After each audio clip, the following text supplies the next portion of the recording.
উৎসাহ, উদ্দীপনা আর ধর্মীয় ভাব গাম্ভীর্যের মধ্য দিয়ে চলছে বৌদ্ধ ধর্মাবলম্বীদের ঐতিহ্যবাহী ধর্মীয় উৎসব কঠিন চিবরদান উৎসব।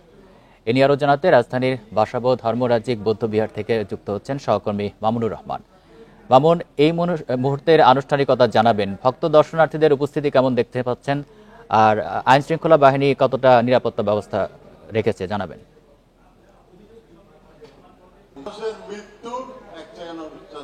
আজকে যে অনুষ্ঠানটি এখানে হচ্ছে সেটি কিন্তু কঠিন চিবরদান যে অনুষ্ঠানটি বৌদ্ধদের, সেই অনুষ্ঠানটিকে এখানে হতে যাচ্ছে 3 মাস বর্ষাবাসের পর যে গৃহীদের কর্তৃক যে গত 24 ঘন্টা নির্মিত যে বস্ত্র, সেই বস্ত্রকে কিন্তু মূলত চিবর বলা হয়। চিবরটি কিন্তু আজকে কিছুক্ষণের পর কিন্তু দান করা হবে। এখানে যদি আমি সার্বিক চিত্র দেখাই, দেখবেন যে সকাল থেকে কিন্তু নানা অনুষ্ঠানের মধ্যে অনুষ্ঠান মিনিট থেকে এরপর কিন্তু 6টা বাজে পূজনীয় ভিক্ষু সংঘের পরিত্রাণ পাঠ থেকে শুরু করে তাদের যে রীতিনীতিগুলো যেগুলো ছিল সেগুলো কিন্তু একের পর এক ধারাবাহিকভাবে তারা কিন্তু চলতেই থাকে। কিছুক্ষণ আগে এখানে কিন্তু উপস্থিত হয়েছেন পার্বত্য চট্টগ্রামের উপদেষ্টা সুপ্রদীপ চাকমা, তিনি কিন্তু উপস্থিত হয়েছেন এবং তিনি প্রধান অতিথি হিসেবে এখানে আছেন। এছাড়া আপনি যেমন বলছিলেন যে আইন শৃঙ্খলা বাহিনীর কথা, এখানে কিন্তু আমরা একদম গেটের বাইরে থেকে শুরু করে দেখেছি যে পর্যাপ্ত পরিমাণ আইন শৃঙ্খলা বাহিনী রয়েছে।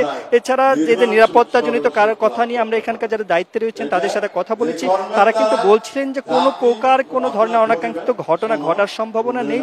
পর্যাপ্ত পরিমাণ নিরাপত্তা বাহিনী যেমন রয়েছে, এছাড়া অন্যান্য গোয়েন্দা বাহিনীর সংস্থা কিন্তু এখানে রয়েছে এবং এখানে যারা এসেছেন তাদের সকলের সাথে আমরা কথা বলেছি, অনেকের সাথে কথা বলেছি। তারা বলছিলেন যে এই একটি দিন কিন্তু তারা সারা বছর অপেক্ষা করেন, কেননা এই আজকের যে দান, সেই দান কিন্তু সর্বোত্তম দান। তাদের ধর্মীয় মতে যে আজকে যে কঠিন চিবর দান, সেটি কিন্তু সব দানের থেকে এই দানটি উত্তম। এই দানটি কঠিন বলার অন্যতম কারণ তারা বলছিলেন যে গত 24 ঘন্টা তারা যে একটি পোশাক নির্মিত করেছেন বৌদ্ধ ভিক্ষুদের জন্য বা ভ্রান্তি যাদের বলি তাদের জন্য, সে দানের জন্য কিন্তু 24 ঘন্টা ধরে সুতা কাটা থেকে শুরু করে রং করা থেকে। বাসাবো থেকে জানাচ্ছেন সহকর্মী মামুনুর রহমান।